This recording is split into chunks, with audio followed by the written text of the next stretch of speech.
అసలు నా అన్వేషణ గేమ్ ఏంటో తెలుసా? నా అన్వేషణ మీ అందరిని పిచ్చోలు చేస్తున్నాడు. నన్ను కూడా ఫాలోవర్స్‌ని తను ఇలా తిడుతూ ఉంటూ తన యూట్యూబర్ ఫ్రెండ్స్‌తో అంటే ఇండియాలో ఉన్న తన యూట్యూబ్ ఫ్రెండ్స్ ద్వారా కూడా తన ఆడియోని తనే లీక్ చేయించుకొని నేనే తిడుతున్నాను అనే బూతులు చేస్తూ ఉంటే దానివల్ల ఏమవుద్దంటే ఇదంతా కూడా ఒక గేమ్ షో లాగా ఒక 1 మంత్ నడుస్తది. దానివల్ల ఏమవుద్దంటే ఈ యూట్యూబర్స్ కూడా డబ్బులు సంపాదించి దాంట్లో వచ్చిన వాటి ఆడికి పంపిస్తారు. వాడు కూడా డబ్బులొస్తాయి. ఇలాగా 1 మంత్. ఇప్పుడు అసల ఇది ఈ నాన్వేషన్ స్టోరీ కాదు. ఇది అంతా శివాజీ గారు, అనసూయ గారి మధ్య జరిగిన స్టోరీని వాడి వైపు లాక్కున్నాడు. ఇది మీకు అర్థమవుతుందా?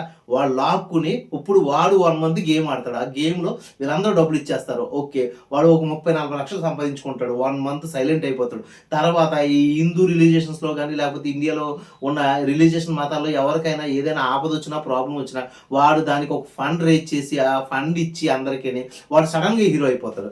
ఇది ఆ గేమ్ షో యొక్క ఎండ్. దాంతో పాటు వాడు ఏం చేస్తాడంటే సీఎం గారికో లేకపోతే పోలీస్ డిపార్ట్మెంట్‌కో వాడు కొంత ఫండ్ ప్రకటించి నేను తప్పు చేయలేదు. ఆ రోజు అలా అనుకున్నారు అనేసి వాడు కేల్కతం దుకాణం బంధులాగా మొత్తం వాడికి ఆడు పాజిటివ్‌గా మార్చేసుకుంటాడు. ఈ జనం అందరూ కూడా ఈ విషయాన్ని ఇక్కడితో మర్చిపోయి మళ్ళీ ఆడిని పాజిటివ్‌గా తీసుకొని ముందుకెళ్ళిపోతారు. ఇది నా అన్వేషణ యొక్క మైండ్ సైకాలజీ గేమ్. ఇది మీకు అర్థమైతే ప్లీజ్ వాడిని ఫాలో అవ్వద్దు.